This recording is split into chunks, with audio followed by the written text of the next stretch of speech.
ಎಲ್ಲರಿಗೂ ನಮಸ್ಕಾರ. ಹಾಗೆ ಎಲ್ಲರಿಗೂ ಅಬ್ದಿ ಅಕಾಡೆಮಿಗೆ ಸ್ವಾಗತ ಸ್ನೇಹಿತರೆ. ನಾನು ನಿಮ್ಮ ಪುನೀತ್ ರಾಜ್. ಓಕೆ, ಇಂದಿನ ಒಂದು ಟಾಪಿಕ್ ಬಂದು ನಾವು ಮೋಸ್ಟ್ ವಾಂಟೆಡ್ ಟಾಪಿಕ್ಸಲ್ಲಿ ಸೈನ್ಸ್ ಅಂತ ಟಾಪಿಕ್ ಅಂತ ತೊಗೊಂಡಾಗ ತುಂಬಾ ಇಂಪಾರ್ಟೆಂಟ್ ಆಗಿರುವಂತಹ ಅಂಶಗಳನ್ನು ನಾವು ಪಿ ಸಿ ಮತ್ತು ಪಿ ಎಸ್ ಐಗೆ ಏನೆಲ್ಲ ಓದಬೇಕು ಅನ್ನೋ ಒಂದು ಅಂಶಗಳನ್ನು ತಿಳಿಸ್ಕೊಡ್ತಾ ಬರ್ತೀನಿ. ಅದ್ರ ಜೊತೆ ನಿಮಗೆ ಒಂದು ಎಫ್ ಡಿ ಎ ಮತ್ತು ಎಸ್ ಡಿ ಎಕ್ಸಾಮ್ಗಳಿಗೂ ಸಹ ಇಲ್ಲಿ ಅಪ್ಲೈಡ್ ಸೈನ್ಸ್ ಅನ್ನೋದು ತುಂಬಾ ಮುಖ್ಯವಾಗಿರ್ತದೆ ಸ್ನೇಹಿತರೆ. ಅದರಲ್ಲೂ ನಮಗೆ ಈ ಸೈನ್ಸ್ ಅಂತ ಬಂದಾಗ ನಿಮಗೆ ಎಲ್ಲರೂ ಸಹ ಓದಿರ್ತೀರ, ಒಂದು ಫಿಸಿಕ್ಸ್ ಆಗಿರ್ಬೋದು, ಮತ್ತು ಕೆಮಿಸ್ಟ್ರಿ ಆಗಿರ್ಬೋದು, ಮತ್ತು ಬಯಾಲಜಿ ಆಗಿರ್ಬೋದು. ಓಕೆ, ಈ ಮೂರು ಅಂಶಗಳನ್ನು ತುಂಬ ಸುಲಭವಾಗಿ ನೀವು ಓದಿರ್ತೀರ. ಫಸ್ಟ್ ಒಂದು ಸೈನ್ಸ್ ಅನ್ನೋದು ತುಂಬ ಜನಕ್ಕೆ ಕಷ್ಟ ಆಗಿರುತ್ತೆ, ಬಟ್ ಕಡ್ಡಾಯವಾಗಿ ಒಂದು ಫಿಸಿಕ್ಸ್, ಕೆಮಿಸ್ಟ್ರಿ, ಬಯಾಲಜಿ ಅಂತ ಬಂದಾಗ ನೀವು ಕಂಪಲ್ಸರಿ ಓದಿರಲೇಬೇಕಾಗುತ್ತೆ. ಅದ್ರ ಜೊತೆ ಕೆಲವೊಂದು ಜನರಲ್ ಸೈನ್ಸ್ ಅಂತ ಬರ್ತವೆ. ಜನರಲ್ ಸೈನ್ಸ್ ಅಂತ ಬಂದಾಗ ಕೆಲವೊಬ್ಬರೊಂದು ಅನ್ವೇಷಣೆ ಮಾಡಿರ್ತಾರಲ್ಲ, ಅನ್ವೇಷಕರ ಬಗ್ಗೆ ಆಗಿರ್ಬೋದು, ಮತ್ತು ಕೆಲವೊಂದು ಪದಾರ್ಥಗಳ ಬಗ್ಗೆ ಆಗಿರ್ಬೋದು, ಮತ್ತು ಇನ್ನು ಕೆಲವೊಂದು ನಮಗೆ ಏಕಮಾನಗಳ ಬಗ್ಗೆ ಆಗಿರ್ಬೋದು. ಇವೆಲ್ಲ ಜನರಲ್ ಸೈನ್ಸ್ ಆಗಿ ತಿಳ್ಕೊಂಡಿರಬೇಕಾಗುತ್ತೆ. ಅಂಥ ಪ್ರಶ್ನೆಗಳನ್ನು ಸಹ ನೀವು ಕಡ್ಡಾಯವಾಗಿ ಓದಿರಲೇಬೇಕಾಗುತ್ತೆ. ನೆಕ್ಸ್ಟ್ ಬರೋದು ನಮಗೆ ಅಪ್ಲೈಡ್ ಸೈನ್ಸ್ ಅಂತ ಬರುತ್ತೆ. ಓಕೆ, ಅಪ್ಲೈಡ್ ಸೈನ್ಸ್ ಅಂತ ಬಂದಾಗ ನಮಗೆ ಇಲ್ಲಿ ಎಕ್ಸಾಮ್ ದೃಷ್ಟಿಯಿಂದ ಇಲ್ಲಿ ಕೆಲವೊಂದು ತತ್ವಗಳನ್ನು ಸಹ ನೀವು ಓದ್ಕೋಬೇಕಾಗುತ್ತೆ. ತತ್ವಗಳು ತುಂಬಾ ಇಂಪಾರ್ಟೆಂಟ್ ಆಗಿರುವಂತಹ ಅಂಶಗಳಾಯಿತು. ನಾವು ಆಲ್ಮೋಸ್ಟ್ ವೈಯಕ್ತಿಕ ಮಾರ್ಗದರ್ಶನದಲ್ಲಿ ಮೊದಲನೇ ಟಾಪಿಕ್ಗೆ ಜನರಲ್ ಸೈನ್ಸ್ ತೊಗೊಂಡ್ಬಿಡ್ತೀನಿ, ಅದಕ್ಕೆ ಇಲ್ಲೇ ಪರ್ಫೆಕ್ಟ್ ಆಗಿಬಿಡಲಿ ಎಲ್ಲರೂ ಅಂತ. ಹಾಗಾಗಿ ನೆಕ್ಸ್ಟ್ ನಮಗೆ ಅಪ್ಲೈಡ್ ಸೈನ್ಸ್ ಅಂತ ಬಂದಾಗ ಅಪ್ಲೈಡ್ ಸೈನ್ಸಲ್ಲಿ ನಿಮಗೆ ತುಂಬಾ ಇಂಪಾರ್ಟೆಂಟ್ ಆಗಿರೋದು, ಫಾರ್ ಎಕ್ಸಾಂಪಲ್ ಯಾವ ರೀತಿ ಪ್ರಶ್ನೆಯನ್ನು ಕೇಳ್ತಾರೆ ಅಂದರೆ, ಮೆದು ಕಬ್ಬಿಣವನ್ನು ವಿದ್ಯುತ್ ಕಾಂತವಾಗಿ ಏಕೆ ಬಳಸುತ್ತಾರೆ, ಅಥವಾ ಮಂಜುಗಡ್ಡೆ ನೀರಿನಲ್ಲಿ ಏಕೆ ತೇಲುತ್ತದೆ, ಈ ರೀತಿ ಪ್ರಶ್ನೆಗಳನ್ನು ಕೇಳ್ತಾನೆ. ಮಂಜುಗಡ್ಡೆ ನೀರಿನಲ್ಲಿ ಏಕೆ ತೇಲುತ್ತದೆ, ಈ ರೀತಿ ಅಪ್ಲೈಡಾಗಿ ಕೇಳ್ತಾ ಬರ್ತಾನಲ್ಲ, ಅದು ನಮ್ಮ ಒಂದು ಕಾನ್ಸೆಪ್ಟ್ ಕ್ಲಿಯರ್ ಆಗಿದ್ರೆ ಮಾತ್ರ ಇಂಥ ಒಂದು ಅಪ್ಲೈಡ್ ಸೈನ್ಸ್ ಪ್ರಶ್ನೆಗಳಿಗೆ ಉತ್ತರಿಸಲು ಸಾಧ್ಯ ಆಗ್ತದೆ ಸ್ನೇಹಿತರೆ. ಹಾಗಾಗಿ ಪಿ ಸಿ ಮತ್ತು ಪಿ ಎಸ್ ಐ ಎಲ್ಲ ಪರೀಕ್ಷೆಗಳಲ್ಲೂ ಸಹ ಕೆಲವೊಂದು ಪ್ರಶ್ನೆಗಳನ್ನು ಕೇಳ್ತಾ ಬಂದಿದ್ದಾನೆ. ಮುಂದೆ ಯಾವ ರೀತಿ ಪ್ರಶ್ನೆಗಳನ್ನು ಕೇಳಬಹುದು ಅಂತಲೂ ಸಹ ತಿಳಿಸ್ಕೊಡ್ತೀನಿ. ಪ್ಲಸ್ ಈಗ ಆಲ್ರೆಡಿ ಪಿ ಸಿ ಮತ್ತು ಪಿ ಎಸ್ ಐಲಿ ಏನೆಲ್ಲ ಪ್ರಶ್ನೆಗಳು ರಿಪೀಟ್ ಆಗಿದೆ ಅವುಗಳು ಸಹ ಎಕ್ಸಾಂಪಲ್ ಆಗಿ ತೊಗೊಳ್ತಾ ನಿಮಗೆ ಕಂಪ್ಲೀಟ್ ಮಾಹಿತಿಯನ್ನು ನಿಮಗೆ ಒಂದೊಂದಾಗಿ ತಿಳಿಸ್ಕೊಡ್ತಾ ಬರ್ತೀನಿ ಸ್ನೇಹಿತರೆ. ಓಕೆ, ಸೈನ್ಸ್, ಜನರಲ್ ಸೈನ್ಸ್ ಅಂತ ಬಂದಾಗ ಹೇಳಿದ್ನಲ್ಲಿ ಈ ಥರ ಅಂಶಗಳನ್ನು ನೀವು ಕಡ್ಡಾಯವಾಗಿ ಓದಿರಲೇಬೇಕಾಗುತ್ತೆ. ತುಂಬಾ ಬರ್ತವೆ ಟಾಪಿಕ್ಸ್, ಇದರಲ್ಲಿ ಒಂದು 15ರಿಂದ 20 ಟಾಪಿಕ್ಗಳು ಬರ್ತವೆ. ಇದರಲ್ಲಿ ಎಲ್ಲರಿಗೂ ಗೊತ್ತಿರುತ್ತೆ. ಸೊ ಅಪ್ಲೈಡ್ ಸೈನ್ಸಲ್ಲೂ ಸಹ ಅಷ್ಟೇ ಕೆಲವೊಂದು ಟಾಪಿಕ್ಗಳು ತುಂಬಾ ಇಂಪಾರ್ಟೆಂಟ್ ಆಗಿರ್ತದೆ. ಅಂಥ ಟಾಪಿಕ್ಗಳು ಯಾವುದು, ಫಿಸಿಕ್ಸ್ ಆಗಿರ್ಬೋದು, ನಮಗೆ ಅಪ್ಲೈಡ್ ಸೈನ್ಸ್ ಅಂತ ಬಂದಾಗ ಕೇವಲ ಬಯಾಲಜಿ ಇರೋದಿಲ್ಲ, ಫಿಸಿಕ್ಸಲ್ಲಿರುತ್ತೆ, ಕೆಮಿಸ್ಟ್ರಿಲೂ ಅಪ್ಲೈಡ್ ಇರುತ್ತೆ, ಮತ್ತು ನಮಗೆ ಒಂದು ಬಯಾಲಜಿಲೂ ಸಹ ಅಪ್ಲೈಡ್ ಆಗಿರ್ತವೆ. ಈ ಮೂರು ಒಂದು ಸಬ್ಜೆಕ್ಟಲ್ಲೂ ಅಪ್ಲೈಡ್ ಸೈನ್ಸ್ಗಳನ್ನು ಕಡ್ಡಾಯವಾಗಿ ನೀವು ಓದಿರಲೇಬೇಕಾಗುತ್ತೆ ಸ್ನೇಹಿತರೆ. ಅಂಥವುಗಳಲ್ಲಿ ಇವತ್ತಿನ ಒಂದು ಪ್ರಶ್ನೆಗಳನ್ನು ನೋಡ್ತಾ ಬರೋಣ. ಮೊದಲನೇದಾಗಿ ನೀವು ಯಾರೆಲ್ಲ ನಮ್ಮ ಒಂದು ಯೂಟ್ಯೂಬ್ ಚಾನಲ್ಗೆ ಜಾಯ್ನ್ ಆಗಿಲ್ಲ, ಸಬ್ಸ್ಕ್ರೈಬ್ ಆಗಿ, ನಂತರ ನಮ್ಮೊಂದು ಟೆಲಿಗ್ರಾಮ್ ಚಾನಲ್ ಈ ರೀತಿ ಸರ್ಚ್ ಕೊಟ್ಟರೆ ಟೆಲಿಗ್ರಾಮ್ ಚಾನಲ್ ಸಿಕ್ಬಿಡುತ್ತೆ ನಿಮಗೆ. ಇಲ್ಲಾಂದರೆ ನಮ್ಮೊಂದು ಕಮೆಂಟ್ ಬಾಕ್ಸಲ್ಲಿ ಟೆಲಿಗ್ರಾಮ್ ಲಿಂಕನ್ನು ಕಳಿಸಿರ್ತೀನಿ, ಅದಕ್ಕೆ ನೀವು ಲಿಂಕನ್ನು ಪ್ರೆಸ್ ಮಾಡೋದ್ರ ಮೂಲಕ ಟೆಲಿಗ್ರಾಮ್ಗೆ ಜಾಯ್ನ್ ಆಗ್ತಾ ಬರ್ಬೋದು ಸ್ನೇಹಿತರು. ಓಕೆ, ಇಂದಿನ ಮೊದಲನೇ ಪ್ರಶ್ನೆ ನೋಡ್ತಾ ಬರೋಣ. ನಂತರ ನಮಗೆ ಇಲ್ಲಿ ಆಕಾಶ ನೀಲಿಯಾಗಿರುವುದು ಏಕೆ ಅಂತ ಒಂದು ಪ್ರಶ್ನೆಯನ್ನು ಕೇಳಿದ್ದಾರೆ. ಅಂದರೆ ನಮಗೆ ಎಕ್ಸಾಮ್ ದೃಷ್ಟಿಯಿಂದ ಯಾವ ರೀತಿ ಅಂದರೆ, ನಿಮಗೆ ಈ ಒಂದು ಪ್ರಶ್ನೆ ತುಂಬ ಬಾರಿ ರಿಪೀಟ್ ಆಗಿದೆ. ಸೊ ಆಕಾಶ ನೀಲಿಯಾಗಿರುವುದು ಏಕೆ ಅಂತ ಪ್ರಶ್ನೆ ಕೇಳಿದ್ದೇನೆ. ಅದಕ್ಕೊಂದು ಅಪ್ಲೈಡ್ ಆಗಿ ಸೈನ್ಸ್ ಕೇಳಿದ್ದೇನೆ. ಯಾಕಂದರೆ ನಮಗೆಲ್ಲರಿಗೂ ಗೊತ್ತು ಆಕಾಶ ನೀಲಿ ಕಲರಲ್ಲೇ ಇದೆ ಅಂತ ಗೊತ್ತು. ಅದು ಯಾಕಿದೆ ಅನ್ನೋದನ್ನ ನಾವು ತಿಳ್ಕೊಂಡಿರ್ಬೇಕು. ಹಾಗಾಗಿ ಈ ಪ್ರಶ್ನೆಯನ್ನು ಎಕ್ಸಾಮ್ಗಳಲ್ಲಿ ನಿಮಗೆ ಕೇಳಲಾಗ್ತದೆ. ಸೊ ಅದರಲ್ಲಿ ಮೊದಲೇ ನಾವು ಈಗ ನೋಡ್ತಾ ಇದಕ್ಕೆ ಉತ್ತರ ಅಂತ ಬಂದಾಗ ನಿಮಗೆ ಜಸ್ಟ್ ನೀಲಿ ಬಣ್ಣ ಜಾಸ್ತಿ ಇದೆ ಅಂತ ಹೇಳ್ಬಿಟ್ಟು ನೀಲಿ ಕಲರ್ ಇದೆ ಅಂತ ಥಿಂಕ್ ಮಾಡಿಬಿಡಿ. ಆಕಾಶ ಬೆಳ್ಳಗೆ ಇದೆ, ಬಟ್ ಅದು ನೀಲಿಯಾಗಿ ಕಾಣುತ್ತೆ. ಹೇಗೆ ಕಾಣುತ್ತೆ ಅನ್ನೋದನ್ನ ನೀವು ತಿಳ್ಕೊಂಡಿರಲೇಬೇಕಾಗುತ್ತೆ. ಇಲ್ಲಿ ಎರಡು ಥರ ಪ್ರಶ್ನೆಗಳನ್ನು ನಿಮಗೆ ಕೇಳಲಾಗ್ತದೆ. ಸೊ ತುಂಬ ಸಿಂಪಲ್ ಆಗಿರುವಂತಹ ಉತ್ತರ ಆಲ್ರೆಡಿ ಎಕ್ಸಾಮ್ಗಳಲ್ಲಿ ಪ್ರಶ್ನೆಯನ್ನು ಕೇಳಲಾಗಿದೆ. ಸೊ ನೆಕ್ಸ್ಟ್ ನಾನು ಹೇಳ್ಕೊಡುವಂತಹ ಪ್ರಶ್ನೆಯನ್ನು ಮೇಲೆ ಅಪ್ಲೈಡ್ ಆಗಿ ನಿಮಗೆ ಕೇಳ್ತಾ ಬರ್ತೇನೆ, ಅದು ಯಾವ ರೀತಿ ಅಂತ ತಿಳಿಸ್ಕೊಡ್ತಾ ಬರ್ತೀನಿ. ಓಕೆ, ಮೊದಲೀಗ ನಿಮ್ಗೆಲ್ರಿಗೂ ಗೊತ್ತು ಆಕಾಶ, ನಮ್ಮ ಭೂಮಿ ಆಲ್ಮೋಸ್ಟ್ ಒಂದು 71%, ಓಕೆ 71% ನಮಗೆ ನೀರಿನಿಂದನೇ ಆವೃತವಾಗಿದೆ. ಭೂಮಿಯಲ್ಲಿ ಆಲ್ಮೋಸ್ಟ್ 21% ಅಷ್ಟೇ ಭೂಭಾಗ ಇರೋದು. ಸೊ ಇನ್ನು ಮಿಕ್ಕಿದ್ದು 29% ಅಷ್ಟೇ ಭೂಭಾಗ ಇರೋದು. ಇನ್ನು ಮಿಕ್ಕಿದ್ದು 71% ಅಷ್ಟು ನಮಗೆ ಆಲ್ಮೋಸ್ಟ್ ನೀರಿನಿಂದ ಆವೃತವಾಗಿರ್ತದೆ ಸ್ನೇಹಿತರೆ. ಆ ನೀರು ಯಾವ ಕಲರ್ ಇರುತ್ತೆ, ಆಲ್ಮೋಸ್ಟ್ ಬ್ಲೂ ಕಲರೇ ಇರುತ್ತಲ್ಲ ನೀರು. ಹಾಗಾಗಿ ಈ ನೀರಿನ ಒಂದು ರಿಫ್ಲೆಕ್ಷನ್ ಅಂದರೆ ಚೆದುರುವಿಕೆ, ಸ್ಕ್ಯಾಟ್ರಿಂಗ್ ಅಂತ ಕರಿತೀವಿ. ಚದುರುವಿಕೆಯಿಂದ ಆಕಾಶ ನೀಲಿಯಾಗಿ ಕಾಣ್ತಾ ಬರುತ್ತೆ. ಇದು ತುಂಬ ಬಾರಿ ಪ್ರಶ್ನೆ ಕೇಳಿದ್ದಾನೆ. ಈ ರೀತಿ ಸಹ ನಿಮ್ಗೆ ಆಪ್ಷನನ್ನು ಕೊಡ್ತಾನೆ. ಅಂದರೆ ನೀರಿನ ಭೂಮಿಯಲ್ಲಿ ಆಲ್ಮೋಸ್ಟ್ ನೀರಿನ ಭಾಗ ತುಂಬ ನೀಲಿ ಕಲರ್ ಚದುರುವಿಕೆ ಆಗೋದರಿಂದ ಸ್ಕ್ಯಾಟರಿಂಗ್ ಅಂತ ಕರಿತೀವಿ ಇಂಗ್ಲೀಷ್ ಮೀಡಿಯಂ ಸ್ಟೂಡೆಂಟಿಗೆ. ಓಕೆ, ಸ್ಕ್ಯಾಟರಿಂಗ್ ಆಫ್ ಲೈಟ್ ಅಂತ ಕರಿತೀವಲ್ಲ, ಅದರಿಂದ ಈ ಒಂದು ಆಕಾಶ ನೀಲಿ ಬಣ್ಣವಾಗಿ ಕಾಣುತ್ತೆ. ಇನ್ನು ನೆಕ್ಸ್ಟ್ ಲೆವೆಲ್ ಪ್ರಶ್ನೆಯನ್ನು ಕೇಳಿದಾಗ ಇದರಲ್ಲಿ ನಿಮಗೆ ಅಪ್ಲೈಡ್ ಆಗಿ ಪ್ರಶ್ನೆಯನ್ನು ಇದೇ ಥರ ಕೇಳ್ತಾ ಬರ್ತಾನೆ, ಬಟ್ ಆಪ್ಷನನ್ನು ಡಿಫ್ರೆಂಟಾಗಿ ಕೊಡ್ತಾ ಬರ್ತಾನೆ. ಯಾವ ರೀತಿ ಕೊಡ್ತಾ ಬರ್ತಾನೆ ಅಂದರೆ, ನೀವೆಲ್ಲರೂ ಸಹ ಗೊತ್ತಿರುತ್ತೆ, ಒಂದು ಚಿಕ್ಕ ವಯಸ್ಸಲ್ಲಿ ಓದಿರ್ತೀರ, ಏನು ಒಂದು ವಿಬ್ ಗಯಾರ್. ಓಕೆ, ವಿಬ್ ಗಯಾರ್ ಅನ್ನೋದನ್ನ ಎಲ್ಲರೂ ಸಹ ಓದಿರ್ತೀರ, ಕಲರ್. ಸೊ ಇಲ್ಲಿ ನೋಡ್ತಾ ಇದ್ದೀರಲ್ಲ ಇಮೇಜ್, ಎಲ್ರಿಗೂ ಸಹ ಗೊತ್ತಾಗುತ್ತೆ. ಈ ಒಂದು ಇಮೇಜ್ ನೋಡಿದ ತಕ್ಷಣ ವಿಬ್ ಗಯಾರ್ ಅಂತ ಬಂದಾಗ ನಮಗೆ ಬಣ್ಣಗಳಂತ ಬಂದಾಗ ಇಂಗ್ಲೀಷಲ್ಲೇ ನೆನ್ಪಿಟ್ಕೋಬೇಕು ನೀವು. ಓಕೆ, ವೈಲೆಟ್ ಆಗಿರ್ಬೋದು, ಇಂಡಿಗೋ ಬ್ಲೂ ಆಗಿರ್ಬೋದು, ಆಗಿರ್ಬೋದು, ಗ್ರೀನ್ ಆಗಿರ್ಬೋದು, ಮತ್ತು ಯೆಲ್ಲೋ ಆಗಿರ್ಬೋದು, ಆರೆಂಜ್ ಮತ್ತು ರೆಡ್, ಎಲ್ರಿಗೂ ಸಹ ಗೊತ್ತಿರುತ್ತೆ. ವಿಬ್ ಗಯಾರ್ ಬಗ್ಗೆ ನಾನು ಹೇಳೋದಕ್ಕೆ ಹೋಗಲ್ಲ. ಬಟ್ ಇಲ್ಲಿ ನಮಗೆ ಫ್ರೀಕ್ವೆನ್ಸಿ ಮ್ಯಾಟರ್ ಆಗ್ತಾ ಬರುತ್ತೆ, ಮತ್ತು wave length wave length matter ಆಗ್ತಾ ಬರ್ತದೆ. ಈ ವೇವ್ ಲೆಂತಿಂದ ನಮಗೆ ಕಲರ್ಗಳು ಬೇರೆ ಬೇರೆ ರೀತಿಯಾಗಿ ಕಾಣ್ತಾ ಬರ್ತವೆ. ಅಲ್ಲಿ ನಮಗೆ ಎಕ್ಸಾಮ್ ದೃಷ್ಟಿಯಿಂದ ತುಂಬಾ ಇಂಪಾರ್ಟೆಂಟ್ ಆಗಿರ್ತದೆ ಸ್ನೇಹಿತರೆ. ನಮಗೆ ಆಕಾಶದಲ್ಲಿ ಏನೀಗ ವೈಲೆಟ್ ಇದೆಯಲ್ಲ, ಈ ವೈಲೆಟ್ ಮತ್ತು ಈ ಬ್ಲೂ ಇದೆಯಲ್ಲ, ಇವೆರಡೂ ಸೇರಿ ನಮಗೆ ಓಕೆ ಈ ಬ್ಲೂ ಕಲರ್ ಇದೆಯಲ್ಲ, ಇಲ್ಲಿ ಬಣ್ಣ ಅಲೆಗಳಿರ್ತಾವಲ್ಲ, ಇಲ್ಲಿ ಒಂದು ವೇವ್ ಲೆಂತು ಕಡಿಮೆ ಹೊಂದಿರುತ್ತೆ, ವಾಯುಮಂಡಲದಲ್ಲಿ ಕಡಿಮೆ ಚೆದಿರುತ್ತೆ. ಹಾಗಾಗಿ ನಮಗೆ ಈ ಒಂದು ಆಕಾಶ ನೀಲಿಯಾಗಿ ಕಾಣುತ್ತೆ ಅಂತ ಉತ್ತರ ನೋಡ್ತಾ ಬರ್ತೀವಿ. ಸೊ ನೋಡಿ, ಇಲ್ಲಿ ನಮಗೆ ಆಲ್ಮೋಸ್ಟ್ ಕಡಿಮೆ ವೇವ್ ಲೆಂತನ್ನು ನೋಡ್ತಾ ಬರ್ತಿದ್ದೀವಿ. ಈ ಕಡಿಮೆ ವೇವ್ ಲೆಂತ್ ಇರೋದ್ರಿಂದ ನಮ್ಮ ಭೂಮಿಯಲ್ಲಿ ಆಲ್ಮೋಸ್ಟು ನೀರು 71% ಇರೋದ್ರಿಂದ ಇಲ್ಲಿ ಭೂಮಿ ಇಂದ ಅದು ಚದುರುವಿಕೆ ಆಗ್ತಿರೋದ್ರಿಂದ ನಮಗೆ ಬ್ಲೂ ಕಲರ್ ಆಗಿ ಆಕಾಶ ಕಾಣ್ತಾ ಬರ್ತದೆ ಸ್ನೇಹಿತರೆ. ನೇರಳೆ ಮತ್ತು ನೀಲಿ ಬಣ್ಣದ ಅಲೆಗಳು ಕಡಿಮೆ ವೇವ್ ಲೆಂತನ್ನು ಒಳಗೊಂಡಿರ್ತದೆ. ಯಾವುದು ವೇವ್ ಲೆಂತ್ ಯಾವ ರೀತಿ ನೆನ್ಪಿಟ್ಕೋಬೇಕು, ನಿಮ್ಗೆ ಯಾವ ರೀತಿ ಇದರಲ್ಲಿ ಅಪ್ಲೈಡ್ ಆಗಿ ಪ್ರಶ್ನೆಯನ್ನು ಕೇಳ್ತಾರೆ ಅನ್ನೋ ಒಂದು ಟಾಪಿಕನ್ನು ಸಹ ನೀವು ತಿಳ್ಕೊಂಡಿರಬೇಕಾಗುತ್ತೆ. ತುಂಬ ಸಿಂಪಲಾಗಿ ಹೇಳ್ಬೇಕಂದ್ರೆ, ನಮಗೆ ಈ ಒಂದು ನೀಲಿ ಬಣ್ಣ ನಮಗೆ ಕಡಿಮೆ ತರಂಗ ದೂರ ಹೊಂದಿರುವುದರಿಂದ ವಾಯುಮಂಡಲದಲ್ಲಿ ಅವು ಹೆಚ್ಚು ಚೆದುರುತ್ತೆ. ಯಾವುದು ಕಡಿಮೆ ತರಂಗ ದೂರ ಹೊಂದಿರುತ್ತೋ ಅವು ಹೆಚ್ಚಾಗಿ ಚೆದುರುವಿಕೆ ಮಾಡ್ತಾ ಬರ್ತದೆ. ಈ ರೀತಿ ಎಕ್ಸಾಮ್ಗಳಲ್ಲಿ ಪ್ರಶ್ನೆಯನ್ನು ನಿಮಗೆ ಕೇಳಲಾಗ್ತದೆ. ಹಾಗಾದರೆ ಯಾವುದರಲ್ಲಿ ವೇವ್ ಲೆಂತ್ ಜಾಸ್ತಿ ಇರುತ್ತೆ ಮತ್ತು ವಿಬ್ಗೈರಲ್ಲಿ ಇನ್ನೂ ಯಾವ ರೀತಿ ನಿಮಗೆ ಪ್ರಶ್ನೆಗಳನ್ನು ಕೇಳಲಾಗ್ತದೆ ಅಂತ ತಿಳಿಸ್ಕೊಡ್ತಾ ಬರ್ತೀನಿ. ಓಕೆ, ಇಲ್ಲಿ ನಿಮ್ಗೆ ಎರಡು ರೀತಿ ಪ್ರಶ್ನೆಯನ್ನು ಕೇಳಲಾಗ್ತದೆ. ಕೆಳಗಿನ ಬಣ್ಣಗಳನ್ನು ಕೊಟ್ಬಿಡ್ತಾನೆ. ಈಗ ಫಾರ್ ಎಕ್ಸಾಂಪಲ್ ವೈಲೆಟ್ ಅಂತ ಬಂದಾಗ ನೇರಳೆ ಆಗಿರುತ್ತೆ, ಇಂಡಿಗೋ ಈ ರೀತಿ ಬ್ಲೂ ಅಂತ ಬರ್ತಾವಲ್ಲ. ಸೊ ಇಲ್ಲಿ ಬಣ್ಣಗಳನ್ನು ಕೊಟ್ಬಿಟ್ಟು ಈ ಕೆಳಗಿನ ಬಣ್ಣಗಳನ್ನು ಅವುಗಳ ಒಂದು ವೇವ್ ಲೆಂತ್, ತರಂಗ ದೂರ ಅಂತ ಕರಿತೀವಲ್ಲ, ತರಂಗ ದೂರಕ್ಕೆ ಸಂಬಂಧಪಟ್ಟಂತೆ. ಓಕೆ, ವೇವ್ ಲೆಂತ್ ಅಂದರೆ ತರಂಗ ದೂರ ಅಂತ ಕರಿತಾ ಬರ್ತೀವಿ. ಓಕೆ, ಫ್ರೀಕ್ವೆನ್ಸಿ ಅಂದರೆ ಆವೃತ್ತಿ ಆಗಿರುತ್ತೆ, ವೇವ್ ಲೆಂತ್ ಅಂದರೆ ತರಂಗ ದೂರ ಆಗಿರುತ್ತೆ. ನೆನ್ಪಿಟ್ಕೊಳ್ಳಿ, ತುಂಬ ಇಂಪಾರ್ಟೆಂಟ್ ಆಗಿರುವಂಥದ್ದು. ಓಕೆ, ಇಲ್ಲಿ ನಮಗೆ ಯಾವ ರೀತಿ ಪ್ರಶ್ನೆ ಕೇಳ್ತಾನೆ ಅಂದರೆ, ಈಗ ಆಲ್ರೆಡಿ ಒಂದು ಅಪ್ಲೈಡ್ ಸೈನ್ಸನ್ನು ಹೇಳಿದ್ದೆ, ಇದರಲ್ಲಿ ಮತ್ತೆ ಡಿಫ್ರೆಂಟಾಗಿ ಎರಡು ರೀತಿ ಪ್ರಶ್ನೆ ಕೇಳ್ತಾನೆ. ಈ ಕೆಳಗೆ ನೀಡಿರುವಂತಹ ಬಣ್ಣಗಳನ್ನು ಅವುಗಳ ತರಂಗ ದೂರಕ್ಕೆ ಸಂಬಂಧಪಟ್ಟಂತೆ ಇಳಿಕೆ ಕ್ರಮದಲ್ಲಿ ಬರೆಯಿರಿ ಅಂತ ಪ್ರಶ್ನೆ ಕೇಳ್ತಾ ಬರ್ತಾನೆ, ಅಥವಾ ಏರಿಕೆ ಕ್ರಮದಲ್ಲಿ ಬರೆಯಿರಿ ಅಂತ ಪ್ರಶ್ನೆಯನ್ನು ಕೇಳ್ತಾ ಬರ್ತಾನೆ. ಸೊ ಹಾಗಾಗಿ ನಿಮ್ಗೆ ಗೊತ್ತಿರಬೇಕು, ವಿಬ್ ಗಯಾರ್ ಅಂತ ಬರುತ್ತಲ್ಲ, ಇಲ್ಲೇವರೆಗೂ ಜಸ್ಟ್ ಹಿಂಗೆ ನೆನ್ಪಿಟ್ಕೊಳ್ಳಿ ಸಾಕು. ವಿಬ್ ಗಯಾರ್ ಸ್ಪೆಲ್ಲಿಂಗ್ ಎಲ್ರಿಗೂ ಗೊತ್ತಿರುತ್ತೆ, ಬಣ್ಣನೂ ಸಹ ಎಲ್ರಿಗೂ ಗೊತ್ತಿರುತ್ತೆ. ಇಲ್ಲಿ ಸ್ಟಾರ್ಟಿಂಗ್ ವಿ ಇದೆಯಲ್ಲ, ಇಲ್ಲಿ ನಮಗೆ ವೇವ್ ಲೆಂತ್ ಇಲ್ಲಿಂದ ಕಡಿಮೆ ಆಗ್ತಾ ಬರುತ್ತೆ. ಸೊ ಇಲ್ಲಿ ಕಡಿಮೆ, ತುಂಬ ಕಡಿಮೆ ಇರುತ್ತೆ. ಹೋಗ್ತಾ ಹೋಗ್ತಾ ಹೋಗ್ತಾ ಹೋಗ್ತಾ ಇದು ಹೆಚ್ಚಾಗ್ತಾ ಬರುತ್ತೆ. ಪ್ಲಸ್ ಪ್ಲಸ್ ಅಂತ ಬರೆದಿಟ್ಕೋಬೇಕು ನೀವು. ಓಕೆ, ಹೋಗ್ತಾ ಹೋಗ್ತಾ ವೇವ್ ಲೆಂತಲ್ಲಿ ಹೆಚ್ಚಾಗ್ತಾ ಬರುತ್ತೆ. ಇಲ್ಲಿ ಜಸ್ಟ್ ಗಮನಿಸಿ, ವೈಲೆಟಲ್ಲಿ ನಮಗೆ ಕಡಿಮೆ ಒಂದು ವೇವ್ ಲೆಂತನ್ನು ಒಳಗೊಂಡಿದೆ. ಅದು ಕಂಪೇರ್ ಮಾಡಿದರೆ ಇಂಡಿಗೋ ಜಾಸ್ತಿ ಆಗ್ತಾ ಬರುತ್ತೆ, ಬ್ಲೂ ಜಾಸ್ತಿ ಆಗ್ತಾ ಬರುತ್ತೆ, ಗ್ರೀನ್ ಮತ್ತು ಯೆಲ್ಲೋ, ರೆಡ್ ಮತ್ತು ಆರೆಂಜ್ ಮತ್ತು ರೆಡ್. ಅತಿ ಹೆಚ್ಚಾಗಿ ಯಾವುದರಲ್ಲಿ ವೇವ್ ಲೆಂತ್ ಇರುತ್ತೆ ವಿಬ್ಗೈರಲ್ಲಿ ಅಂತ ಪ್ರಶ್ನೆ ಕೇಳಿದರೆ, ಅತಿ ಹೆಚ್ಚು ವೇವ್ ಲೆಂತು ಕೆಂಪು ಬಣ್ಣ ಒಳಗೊಂಡಿರುತ್ತೆ. ನೆನ್ಪಿಟ್ಕೋಬೇಕು. ಈ ರೀತಿ ಸಹ ಪ್ರಶ್ನೆಯನ್ನು ಕೇಳ್ತಾನೆ. ಇಲ್ಲಾಂದರೆ ಆರ್ಡರ್ ವೈಸ್ ಬರೀರಿ ಅಂತ ಪ್ರಶ್ನೆ ಕೇಳ್ತಾನೆ, ಅಥವಾ ಏರಿಕೆ ಕ್ರಮದಲ್ಲಿ ಬರೀರಿ ಅಂತ ಪ್ರಶ್ನೆ ಕೇಳಿದಾಗ ವೈಲೆಟಿಂದ ಶುರು ಮಾಡ್ಕೊಳ್ತಾ ಬರಬೇಕಾಗುತ್ತೆ. ಇಳಿಕೆ ಕ್ರಮದಲ್ಲಿ ಬರೀರಿ ಅಂತ ಪ್ರಶ್ನೆ ಕೇಳಿದರೆ ರೆಡ್ಡಿಂದ ನೀವು ಶುರು ಮಾಡ್ಕೊಳ್ತಾ ಬರಬೇಕಾಗುತ್ತೆ. ಈ ರೀತಿ ಪ್ರಶ್ನೆಗಳನ್ನು ನಿಮಗೆ ಕೇಳ್ತಾನೆ ಸ್ನೇಹಿತರೆ. ಓಕೆ, ಇಷ್ಟರಲ್ಲೇ ಬಿಡಲ್ಲ, ನಿಮಗೆ ಇಷ್ಟರಲ್ಲೇ ಪ್ರಶ್ನೆಯನ್ನು, ಇದು ವೇವ್ ಲೆಂತಿಗೆ ಆಗೋಯ್ತು. ನೆಕ್ಸ್ಟ್ ಫ್ರೀಕ್ವೆನ್ಸಿ ಮೇಲೆ ನಿಮಗೆ ಪ್ರಶ್ನೆಗಳನ್ನು ಕೇಳಲಾಗ್ತದೆ ವಿಬ್ಗೈರಿಗೆ ಸಂಬಂಧಪಟ್ಟಂತೆ. ಓಕೆ, ಇಲ್ಲಿದೆ ನೋಡಿ ಫ್ರೀಕ್ವೆನ್ಸಿ. ಇದು ತುಂಬ ಸಿಂಪಲ್. ಫ್ರೀಕ್ವೆನ್ಸಿಗೆ ಏನು ಕನ್ಫ್ಯೂಷನ್ ಆಗುವಂಥ ಅವಶ್ಯಕತೆ ಇಲ್ಲ. ನೀವು ಹೇಗೆ ನಮಗೆ ವೇವ್ ಲೆಂತ್ ವಿಬ್ಗೈರ್ ಅಂತ ಬಂತಲ್ಲ, ವೇವ್ ಲೆಂತ್ ಇಲ್ಲಿಂದ ಪ್ಲಸ್ ಆಗ್ತಾ ಬರುತ್ತೋ, ನಮಗೆ ವಿಬ್ಗೈರಲ್ಲಿ ಇದನ್ನು ಮೈನಸ್ ಆಗ್ತಾ ಬರಬೇಕಾಗುತ್ತೆ ಅಷ್ಟೇ. ನಮಗೆ ಇಲ್ಲಿ ರೆಡ್ ಅಂತ ಬರುತ್ತಲ್ಲ, ಇಲ್ಲಿಂದ ನಮಗೆ ಉಲ್ಟಾ ಪ್ಲಸ್ ಆಗ್ತಾ ಬರ್ತದೆ ಸ್ನೇಹಿತರೆ. ಅಷ್ಟೇ, ಡಿಫ್ರೆನ್ಸ್ ಏನಿಲ್ಲ. ಅದಕ್ಕೆ ಉಲ್ಟಾನೇ ನಮಗೆ ಒಂದು ಫ್ರೀಕ್ವೆನ್ಸಿಗೆ ಸಂಬಂಧಪಟ್ಟಿದ್ದು. ನೋಡಿ, ಫ್ರೀಕ್ವೆನ್ಸಿ ಯಾವುದ್ರಲ್ಲಿ ಅತಿ ಹೆಚ್ಚಾಗಿರುತ್ತೆ, ವೈಲೆಟ್. ನೋಡಿ ಇಲ್ಲಿದೆ, ನೋಡಿ ಇದರಲ್ಲಿ ಅತಿ ಹೆಚ್ಚಾಗಿ ಫ್ರೀಕ್ವೆನ್ಸಿ ಒಳಗೊಂಡಿರುತ್ತೆ. ಇನ್ನು ಬರ್ತಾ ಬರ್ತಾ ಬರ್ತಾ ಇದು ಕಡಿಮೆ ಆಗ್ತಾ ಬರ್ತದೆ ಸ್ನೇಹಿತರೆ. ಅತಿ ಕಡಿಮೆ ಫ್ರೀಕ್ವೆನ್ಸಿ ಹೊಂದಿರುವಂತಹ ಬಣ್ಣ ಯಾವುದು ಅಂತ ಕೇಳಿದರೆ ಅದು ಕೆಂಪು ಬಣ್ಣ ಆಗಿರ್ತದೆ. ಅತಿ ಹೆಚ್ಚು ಫ್ರೀಕ್ವೆನ್ಸಿ ಹೊಂದಿರುವಂತಹ ಬಣ್ಣ ಯಾವುದು ಅಂತ ಕೇಳಿದರೆ ಅದು ವೈಲೆಟ್ ಬಣ್ಣ ಆಗಿರುತ್ತೆ. ನೆನ್ಪಿಟ್ಕೋಬೇಕಾಗುತ್ತೆ. ಈ ರೀತಿಯೂ ಸಹ ನಿಮಗೆ ಪ್ರಶ್ನೆಗಳನ್ನು ಕೇಳ್ತಾ ಬರ್ತಾನೆ ಸ್ನೇಹಿತರೆ. ಸೊ ನೀವು ಇಂಗ್ಲೀಷಲ್ಲೇ ಬಣ್ಣಗಳನ್ನು ನೆನ್ಪಿಟ್ಕೊಳ್ಳಿ, ಇಂಗ್ಲೀಷಲ್ಲೇ ಕೊಡ್ತಾ ಬರ್ತಾನೆ, ಕನ್ನಡದಲ್ಲಿ ಓದೋದಕ್ಕೆ ಹೋಗಬೇಡಿ. ಓಕೆ, ಇಂಗ್ಲೀಷಲ್ಲಿ ನೀವು ಕಂಪಲ್ಸರಿ ತಿಳ್ಕೊಂಡಿರಲೇಬೇಕಾಗುತ್ತೆ. ಓಕೆ, ಇಷ್ಟು ಕಾನ್ಸೆಪ್ಟನ್ನು ತಿಳ್ಕೊಂಡು ಜಸ್ಟ್ ಇಮೇಜನ್ನು ಬರ್ಕೊಂಡು ಈ ರೀತಿಯ ಡಯಾಗ್ರಾಮ್ ಹಾಕ್ಕೊಳ್ತಾ ಬರ್ಕೊಳ್ತಾ ಬನ್ನಿ.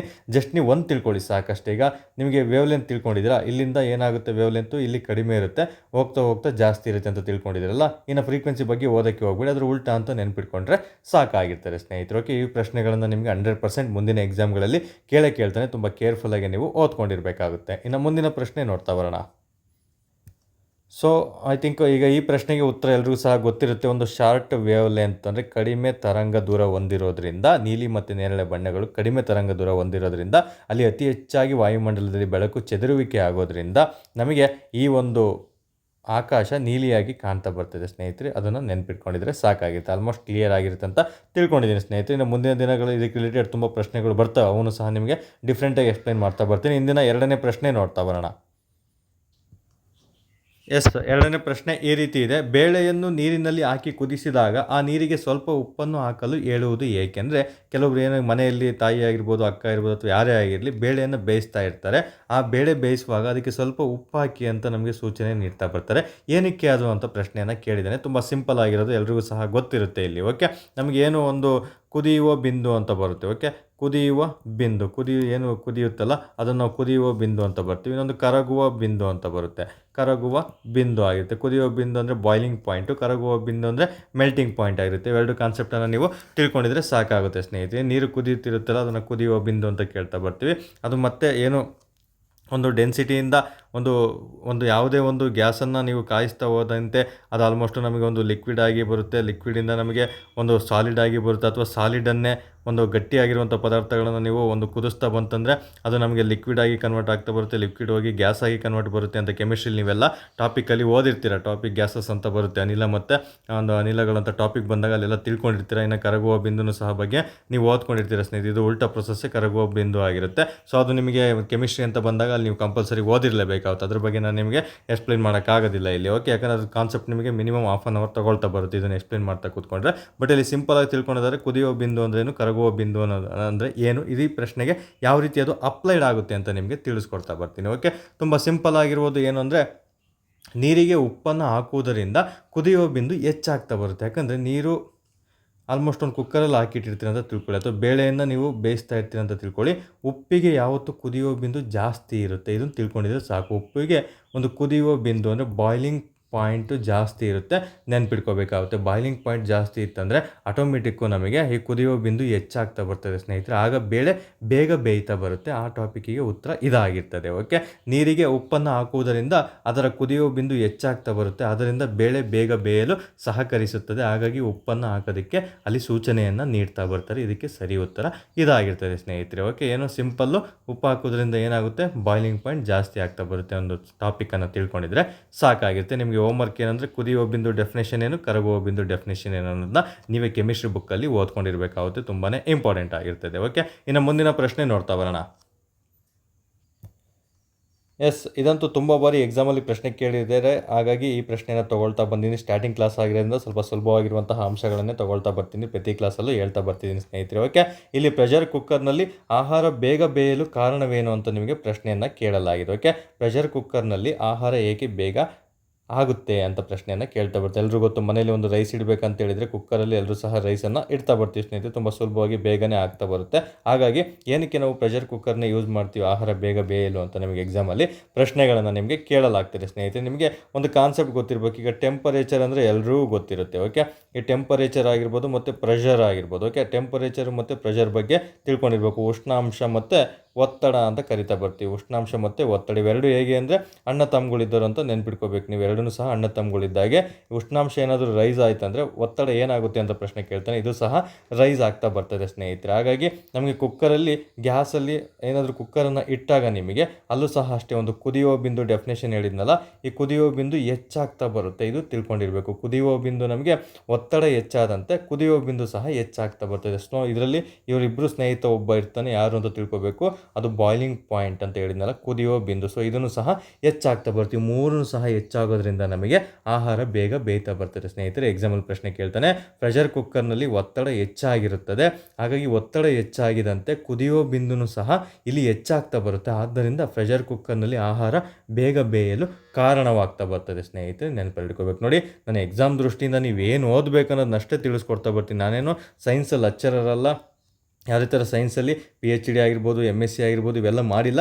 ಬಟ್ ನಮ್ಮ ಅಭ್ಯರ್ಥಿಗಳಿಗೆ ಯಾವ ಒಂದು ಟಾಪಿಕನ್ನು ಕಡ್ಡಾಯವಾಗಿ ಓದಿರಬೇಕು, ಯಾವ ರೀತಿ ಅರ್ಥ ಮಾಡ್ಕೋಬೇಕು ಅಷ್ಟೇ ತಿಳ್ಕೊಬೇಕು. ನಮಗೇನಲ್ಲಿ ಬಹುಮಾನ ಏನು ಕೊಡೋದಿಲ್ಲ. ಎಕ್ಸಾಮಲ್ಲಿ ನಮ್ಮ ಒಂದು ಮೆರಿಟ್ ಲಿಸ್ಟಲ್ಲಿ ನಿಮ್ಮ ಹೆಸರು, ಒಂದು ಎಲಿಜಿಬಿಲಿಟಿ ಸ್ಕೋರು ತೆಗಿಬೇಕು. ಎಲಿಜಿಬಿಲಿಟಿ ಲಿಸ್ಟಲ್ಲಿ ನಿಮ್ಮ ಹೆಸರು ಇರಲೇಬೇಕು. ಅದರಲ್ಲೂ ಮೊದಲನೇ ಪ್ರಯತ್ನದಲ್ಲಿ ಇರಲೇಬೇಕು. ಅಥವಾ ಮಿಸ್ ಆಗಿರೋರಿಗೂ ಸಹ ಆದಷ್ಟು ಬೇಗ ಈ ವರ್ಷವೇ ಕೆಲಸ ತೊಗೋಬೇಕು ಅನ್ನೋ ಉದ್ದೇಶದಿಂದ ಎಲ್ಲ ಸಬ್ಜೆಕ್ಟ್ಗಳನ್ನು ನಾನು ಮಾಡ್ತಾ ಬರ್ತಿದ್ದೀನಿ. ನಾನು ನಿಮಗೆ ಹೇಳ್ಕೊಡೋದಷ್ಟೇ, ಏನು ಓದಬೇಕು ಏನು ಓದಬಾರ್ದು, ಎಕ್ಸಾಮ್ ದೃಷ್ಟಿಯಿಂದ ಯಾವ ರೀತಿ ಪ್ರಶ್ನೆಗಳನ್ನು ಕೇಳ್ತಾನೆ ನೀವು ಯಾವ ರೀತಿ ಓದಿರಬೇಕು, ಟ್ರಿಕ್ಕಿಯಾಗಿ ಯಾವ ರೀತಿ ಓದಿರಬೇಕು. ಇಷ್ಟೆಲ್ಲ ತೀರಾ ಇದಕ್ಕೆಂತಲೇ ಒಂದು ಅರ್ಧ ಗಂಟೆ ಕ್ಲಾಸಸ್ ಎಲ್ಲ ಮಾಡಿರೋದನ್ನ ನೋಡಿದ್ದೀನಿ. ಬಟ್ ಆ ರೀತಿ ಓದೋಂಥ ಅವಶ್ಯಕತೆ ಇಲ್ಲ. ನಮಗೆ ಸಮಯ ಅನ್ನೋದು ಎಕ್ಸಾಮ್ ಟೈಮಲ್ಲಿ ತುಂಬಾ ಇಂಪಾರ್ಟೆಂಟ್ ಆಗಿರುತ್ತೆ. ಅಂಥ ಸಮಯ ನಿರ್ವಹಣೆಯನ್ನು ನೀವು ನನ್ನ ಕ್ಲಾಸಲ್ಲೇ ತಿಳ್ಕೊಂಡು ಎಕ್ಸಾಮ್ ಟೈಮಲ್ಲಿ ತುಂಬ ಕೇರ್ಫುಲ್ಲಾಗಿ ರಿವಿಷನ್ ಮಾಡ್ಕೊಳ್ತಾ ಹೋದಲ್ಲಿ ಖಂಡಿತ ನಾನು ನಿಮಗೆ ಭರವಸೆ ಕೊಡ್ತೀನಿ. ನಾನು ಏನು ಹೇಳಿದ್ದೀನಿ ಅದೇ ಟಾಪಿಕ್ಗಳಲ್ಲಿ ನಿಮಗೆ ಕಡ್ಡಾಯವಾಗಿ ಪ್ರಶ್ನೆಗಳನ್ನು ಕೇಳ್ತಾನೆ. ಅಲ್ಲೇ ನಿಮಗೆ ಅಂಕಗಳು ಖಂಡಿತ ಸಿಗುತ್ತೆ ಸ್ನೇಹಿತರೆ. ಏನು ಸ್ಕೋರ್ ಪಾಸ್ ಆಗಬೇಕಂತಿದ್ದೀರಾ ಅಷ್ಟು ಸ್ಕೋರ್ಗಳನ್ನು ಗಳಿಸ್ಕೊಡೋ ಜವಾಬ್ದಾರಿ ನಂದಾಗಿರುತ್ತೆ. ಅದರಲ್ಲಿ ವೈಯಕ್ತಿಕ ಮಾರ್ಗದರ್ಶನ, ಯೂಟ್ಯೂಬ್ ಮಾರ್ಗದರ್ಶನ, ಟೆಲಿಗ್ರಾಮನ್ನು ನೀಟಾಗಿ ಫಾಲೋ ಮಾಡಿದ್ದಲ್ಲಿ ನೀವು ಖಂಡಿತ 100% ನೀವೇನು ಅಂದ್ಕೊಂಡಿದ್ರೆ ಆ ಹುದ್ದೆ ನಿಮಗೆ ಸಿಗುತ್ತೆ. ಓಕೆ, ನಂತರ ನಮಗೆ ಇದಕ್ಕೆ ಉತ್ತರ ನಿಮ್ಗೆಲ್ಲರಿಗೂ ಗೊತ್ತಾಗಿರುತ್ತೆ. ಸಿಂಪಲ್ಲು, ನಮಗೆ ಒತ್ತಡ ಹೆಚ್ಚಾದಂತೆ ಕುದಿಯುವ ಬಿಂದು ಹೆಚ್ಚಾಗ್ತಾ ಬರ್ತದೆ ಸ್ನೇಹಿತರೆ. ಆದ್ದರಿಂದ ಪ್ರೆಷರ್ ಕುಕ್ಕರ್ನಲ್ಲಿ ಆಹಾರ ಬಹಳ ಬೇಗ ಬೇಯ್ತಾ ಬರುತ್ತೆ. ಯಾಕಂದರೆ ಪ್ರೆಷರ್ ಕುಕ್ಕರ್ ಅಂತ ಬಂದಾಗ ಎಲ್ರಿಗೂ ಗೊತ್ತು. ಕುಕ್ಕರು ಒಂದು ನಿಮಿಷ ತೋರಿಸ್ಕೊಡ್ತೀನಿ ನಾನೇ ನಿಮಗೆ.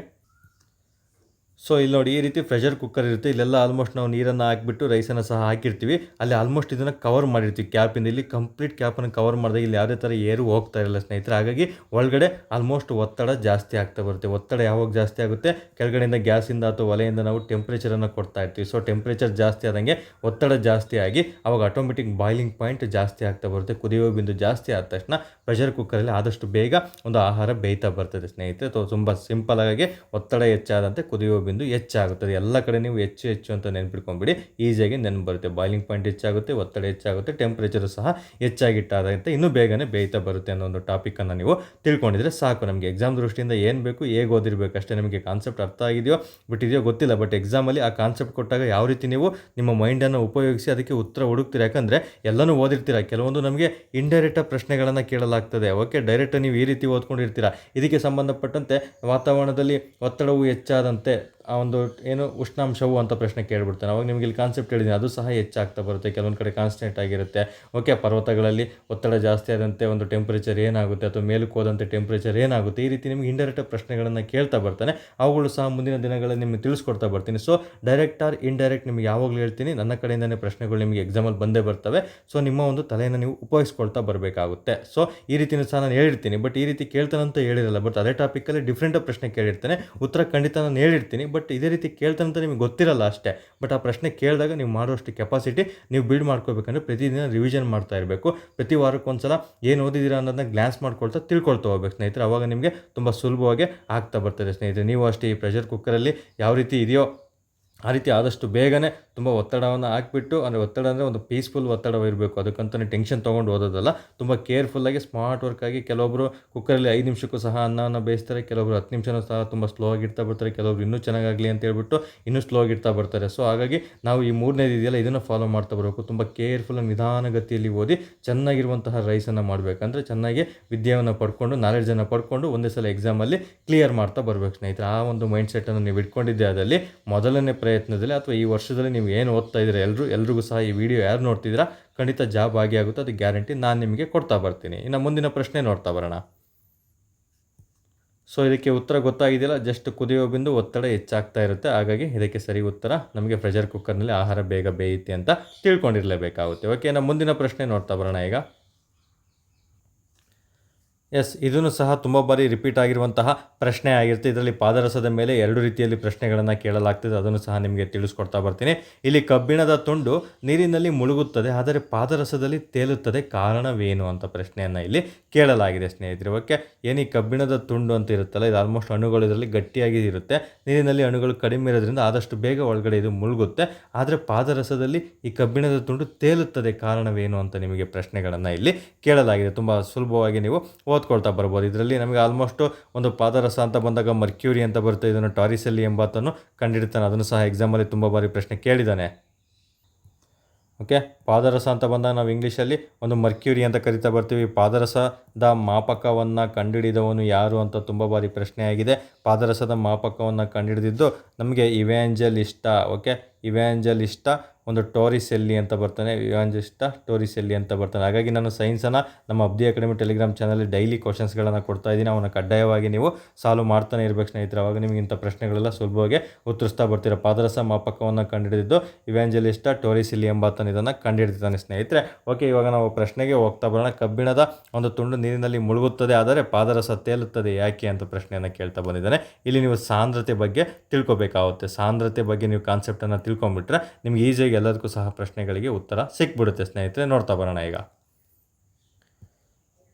ಎಸ್, ಇಲ್ಲಿದೆ ನೋಡಿ, ನಮಗೆ density and States of matter ಅಂತ ಇದೆ. ನಮಗೆ ಮೂಲ ಒಂದು ವಸ್ತುಗಳ ಬಗ್ಗೆ ಮಾಹಿತಿಯನ್ನು ತಿಳಿಸ್ಕೊಡೋದು ಇದಾಗಿರ್ತದೆ. ಓಕೆ, ಇಲ್ಲಿ ನಮಗೆ ಎಕ್ಸಾಮ್ ದೃಷ್ಟಿಯಿಂದ ಏನು ಪ್ರಶ್ನೆ ಕೇಳ್ತಾನೆ ಅಷ್ಟೇ ಉತ್ತರಗಳನ್ನು ಈಗ ಹುಡುಕೊಳ್ತಾ ಬರೋಣ. ನಮಗೆ ಈ ಡೆನ್ಸಿಟಿ ಅಂತ ಬಂದಾಗ ನಮಗೆ ಗ್ಯಾಸ್ ಆಗಿರ್ಬೋದು, ಒಂದು ಅನಿಲ ಆಗಿರ್ಬೋದು, ಲಿಕ್ವಿಡ್ ಆಗಿರ್ಬೋದು, ಒಂದು ದ್ರವ ಅಂತ ಕರಿತಾ ಬರ್ತೀವಿ.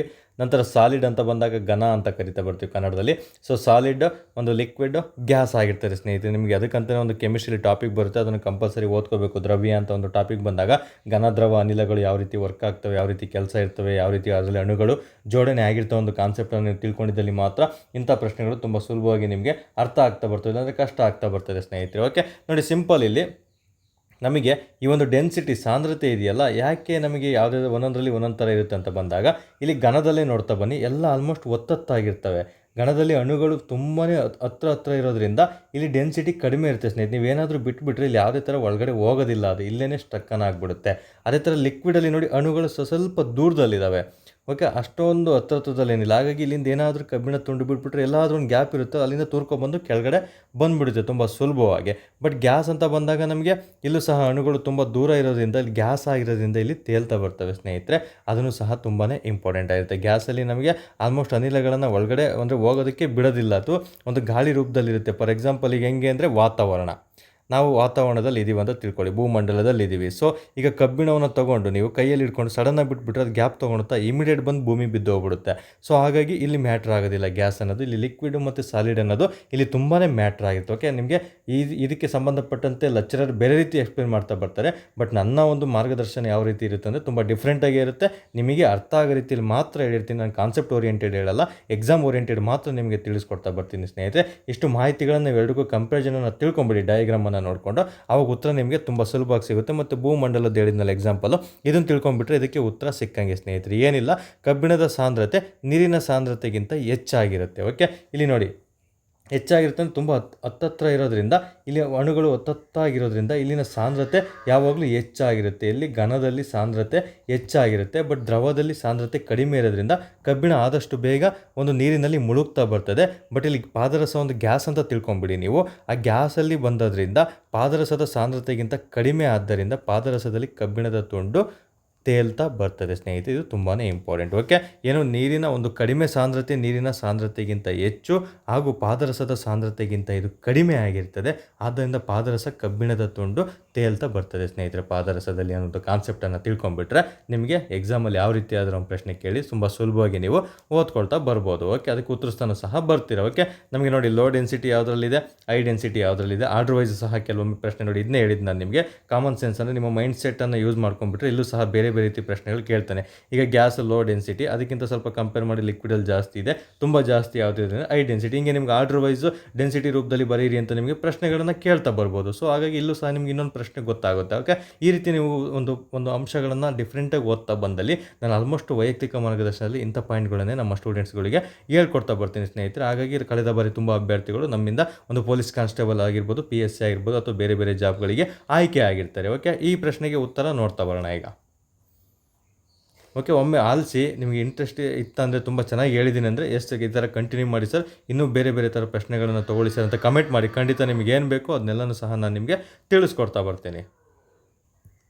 ಓಕೆ, ಇಲ್ಲಿ ಯಾರು ಅಪ್ಲೈಡ್ ಸೈನ್ಸಿಗೆ ಹೆದರ್ಕೊಳ್ಳೋವಂಥ ಅವಶ್ಯಕತೆ ಇಲ್ಲ. ಅಬ್ದಿ ಅಕಾಡೆಮಿ ಇರೋದೇ ಆಲ್ರೆಡಿ ಹೇಳಿದ್ದೀನಿ. ನಿಮಗೆ ಏನು ಪೊಲೀಸ್ ಕಾನ್ಸ್ಟೇಬಲ್ ಅಥವಾ PSC ಆಗೋಕ್ಕೆ ಏನು ಮಾರ್ಗದರ್ಶನ ಬೇಕೋ 100% ನಿಮಗೆ ಏನು ಬೇಕೋ ಅದನ್ನಷ್ಟೇ ನಾವು ನಿಮಗೆ ತಿಳಿಸ್ಕೊಡ್ತಾ ಬರ್ತೀವಿ ಸ್ನೇಹಿತರೆ. ಅದು ಗ್ಯಾರಂಟಿ ನಾನು ನಿಮಗೆ ಕೊಡ್ತಾ ಬರ್ತೀನಿ. ಬಟ್ ನಾವು ಹೇಳೋದನ್ನ ನೀಟಾಗಿ ನೀವು ಫಾಲೋ ಅಪ್ ಮಾಡ್ತಾ ಬರಬೇಕಾಗುತ್ತೆ. ಓಕೆ, ನಮಗೆ ಈ ಒಂದು ಇದಕ್ಕೆ ಉತ್ತರ ಗೊತ್ತಾಗಿರುತ್ತೆ ಅಂತ ತಿಳ್ಕೊಂಡಿದ್ದೀನಿ. ಓಕೆ, ಕಬ್ಬಿಣದ ಸಾಂದ್ರತೆ ನೀರಿನ ಸಾಂದ್ರತೆಗಿಂತ ಹೆಚ್ಚಿರುತ್ತೆ. ಈ ಕಬ್ಬಿಣದ ಸಾಂದ್ರತೆ ನಮಗೆ ವಾಟರ್ ಅಂದರೆ ನೀರಿನ ಸಾಂದ್ರತೆಗಿಂತ ಇದರಲ್ಲಿ ಜಾಸ್ತಿ ಆಗಿರುತ್ತೆ, ಬಟ್ ಪಾದರಸಕ್ಕೆ ಕಂಪೇರ್ ಮಾಡಿದಾಗ ಕಡಿಮೆ ಇರುತ್ತೆ. ಹಾಗಾಗಿ ನಮಗೆ ಕಬ್ಬಿಣ ನೀರಿನಲ್ಲಿ ಮುಳುಗುತ್ತೆ, ಪಾದರಸದಲ್ಲಿ ಮಾತ್ರ ತೇಲುತ್ತೆ ಸ್ನೇಹಿತರೆ. ಒಟ್ಟು ಸಾಂದ್ರತೆಯಲ್ಲಿ ಮ್ಯಾಟ್ರ್ ಆಗುತ್ತೆ. ಯಾವುದರಲ್ಲಿ ಸಾಂದ್ರತೆ ಹೆಚ್ಚಾಗಿರುತ್ತೋ ಅದನ್ನು ತಿಳ್ಕೊಂಡಿದ್ರೆ ಸಾಕು. ಈ ಪಾದರಸದಲ್ಲಿ ಸಾಂದ್ರತೆ ಜಾಸ್ತಿ ಆಗಿರೋದ್ರಿಂದ ಕಬ್ಬಿಣ ಅಲ್ಲಿ ತೇಲುತ್ತೆ. ನೀರಿನಲ್ಲಿ ಸಾಂದ್ರತೆ ಕಂಪೇರ್ ಟು ಕಬ್ಬಿಣ ಮಾಡಿದಾಗ ಅದು ನೀರಿನಲ್ಲಿ ಮುಳುಗ್ತಾ ಬರ್ತದೆ ಸ್ನೇಹಿತರೆ. ಈ ಕಾನ್ಸೆಪ್ಟನ್ನು ತಿಳ್ಕೊಂಡಿದ್ರೆ ಸಾಕು. ಈ ಮೂರರಲ್ಲೇ ಪ್ರಶ್ನೆಗಳನ್ನು ನಿಮಗೆ ಕೇಳಲಾಗ್ತದೆ. ಕೇವಲ ಕೆಲವೊಮ್ಮೆ ಈಗ ಕಬ್ಬಿಣದ ಒಂದು ಕಬ್ಬಿಣ ತುಂಡನ್ನು ನೀರಿನಲ್ಲಿ ನಾವು ಇಮಿಡಿಯೇಟ್ ಒಳಗಡೆ ಹಾಕಿದ ತಕ್ಷಣ ಮುಳುಗುತ್ತೆ ಯಾಕೆ ಅಂತ ಪ್ರಶ್ನೆಯನ್ನು ಕೇಳ್ತಾರೆ, ಸಿಂಪಲ್ ಒಂದೇ ವರ್ಡಲ್ಲಿ. ಆವಾಗ ನೀರಿನ ಸಾಂದ್ರತೆ ಕಬ್ಬಿಣಕ್ಕೆ ಕಂಪೇರ್ ಮಾಡಿದಾಗ ಕಡಿಮೆ ಇರುತ್ತೆ ಅಂತ ನೀವು ಉತ್ತರ ತಿಳ್ಕೊಬೇಕು. ಅಥವಾ ಪಾದರಸಕ್ಕೆ ಕಂಪೇರ್ ಮಾಡಿ ಕೇಳಿದಾಗ ಕಬ್ಬಿಣ ಯಾಕೆ ಪಾದರಸದ ಮೇಲೆ ತೇಲುತ್ತೆ ಅಂತ ಕೇಳಿದಾಗ ಪಾದರಸದ ಸಾಂದ್ರತೆ ಜಾಸ್ತಿ ಇರುತ್ತೆ ಅನ್ನೋ ಒಂದು ಕಾನ್ಸೆಪ್ಟನ್ನು ತಿಳ್ಕೊಂಡ್ಬಿಟ್ರೆ ತುಂಬ ಸುಲಭವಾಗಿ ನಿಮಗೆ ಅರ್ಥ ಆಗ್ತಾ ಬರ್ತದೆ ಸ್ನೇಹಿತರೆ. ಓಕೆ, ಇಷ್ಟೇ, ತುಂಬ ಸಿಂಪಲ್ ಆಗಿರುತ್ತೆ ಅಪ್ಲೈಡ್ ಸೈನ್ಸು. ಬಟ್ ನಾವು ಅದನ್ನು ಅರ್ಥ ಮಾಡ್ಕೋಬೇಕು. ಯಾವ ರೀತಿ ಅರ್ಥ ಮಾಡ್ಕೊಳ್ತೀವಿ ಅನ್ನೋದ್ರ ಮೇಲೆ ತುಂಬಾ ಇಂಪಾರ್ಟೆಂಟ್ ಆಗಿರ್ತದೆ ಸ್ನೇಹಿತರೆ. ಓಕೆ, ಯಾರೆಲ್ಲ ಒಂದು ನಮ್ಮ ಟೆಲಿಗ್ರಾಮ್ ಚಾನಲ್ಗೆ ಜಾಯ್ನ್ ಆಗಿಲ್ಲ ದಯವಿಟ್ಟು ಜಾಯ್ನ್ ಆಗಿ. ನಿಮಗೆ ಜಾಯ್ನಿಂಗಲ್ಲಿ ಏನಾದರೂ ಇಶ್ಯೂ ಬಂತಂದರೆ 8618631540 ನಂಬರ್ಗೆ ಒಂದು ವಾಟ್ಸಪ್ ಅಥವಾ ಟೆಲಿಗ್ರಾಮಲ್ಲಿ ಮೆಸೇಜ್ ಹಾಕಿ ಲಿಂಕ್ ಕಳಿಸಿ ಅಂತ ಖಂಡಿತ ನಾನು ಲಿಂಕನ್ನು ಕಳಿಸ್ಕೊಡ್ತೀನಿ. ಇನ್ನೇನಾದರೂ ಹೆಚ್ಚಿನ ಡೌಟ್ ಇತ್ತಂದರೆ ನೀವು ಕಾಲ್ ಮಾಡಿ ಸಹ ತಿಳ್ಕೊಳ್ತಾ ಬರ್ಬೋದು ಸ್ನೇಹಿತರೆ. ಓಕೆ, ಈ ರೀತಿ ಪ್ರಶ್ನೆಗಳನ್ನು ನೀವು ಬಿಡಿಸಿದ್ದೇ ಆದಲ್ಲಿ ಖಂಡಿತ ಎಕ್ಸಾಮಲ್ಲಿ ಇಂಥ ಪ್ರಶ್ನೆ ಕೇಳ್ತಾನೆ. ತುಂಬ ಕೇರ್ಫುಲ್ಲಾಗಿ ಓದ್ಕೊಳ್ಳಿ. ಜಸ್ಟ್ ನಾನು ನಿಮಗೆ ಕೊಟ್ಟಿರೋದು ಟ್ರಯಲ್ ಅಷ್ಟೇ. ಇದು ತುಂಬ ಸುಲಭವಾಗಿರುವಂತಹ ಪ್ರಶ್ನೆಗಳು. ಇನ್ನು ಮುಂದೆ ಹೋಗ್ತಾ ಪೊಲೀಸ್ ಕಾನ್ಸ್ಟೇಬಲ್ ಒಂದು ಹಳೆ ಪ್ರಶ್ನೆ ಪತ್ರಿಕೆಗಳ ಸರಣಿಗಳ ಜೊತೆ ಅಪ್ಲೈಡ್ ಸೈನ್ಸು ಸಹ ಬರುತ್ತೆ. ಪ್ಲಸ್ ಒಂದು ಮಾಕ್ ಟೆಸ್ಟ್, ಏನು ಕರೆಂಟ್ ಅಫೇರ್ಸ್ ಮಾಕ್ ಟೆಸ್ಟ್ಗಳನ್ನು ಸಹ ನಿಮಗೆ ಕೊಡ್ತಾ ಬರ್ತೀನಿ ಸ್ನೇಹಿತರೆ. ಎಲ್ಲನೂ ಸಹ ನೀವು ಓದಿದ್ದೇ ಆದಲ್ಲಿ ಖಂಡಿತ ನಿಮಗೆ ಸಕ್ಸಸ್ ಆದಷ್ಟು ಬೇಗನೆ ಸಿಗುತ್ತೆ. ಓಕೆ, ದಯವಿಟ್ಟು ಯಾರೆಲ್ಲ ಸೀರಿಯಸ್ ಆಗಿ ಓದ್ತಾ ಇದ್ದೀರಾ, ಸೈನ್ಸ್ ಜೊತೆ ಅಪ್ಲೈಡ್ ಸೈನ್ಸಿಗೂ ಸಹ ನೀವು ಅಷ್ಟೇ ಪ್ರಾಮುಖ್ಯತೆಯನ್ನು ಕೊಟ್ಟಿದ್ದೇ ಆದಲ್ಲಿ ಸೈನ್ಸಲ್ಲಿ ಆಲ್ಮೋಸ್ಟ್ ನೀವು 10 ಪ್ರಶ್ನೆಯನ್ನು ಕೇಳಿದರೆ 8 ಪ್ರಶ್ನೆಗಳಿಗೆ ಉತ್ತರಿಸ್ತಾ ಬರ್ಬೋದು. ನೋಡಿ, ನಿಮಗೆ ಎಕ್ಸಾಮಲ್ಲಿ ತುಂಬ ಜನ ಅಭ್ಯರ್ಥಿಗಳು ಅಷ್ಟು ಆಳವಾಗಿ ಹೇಳಿ ಅಂತೀರ. ಎಕ್ಸಾಮಲ್ಲಿ 100ಕ್ಕೆ 100 ಮಾಡುವಂಥ ಅವಶ್ಯಕತೆ ನಮಗಿಲ್ಲ ಸ್ನೇಹಿತರೆ.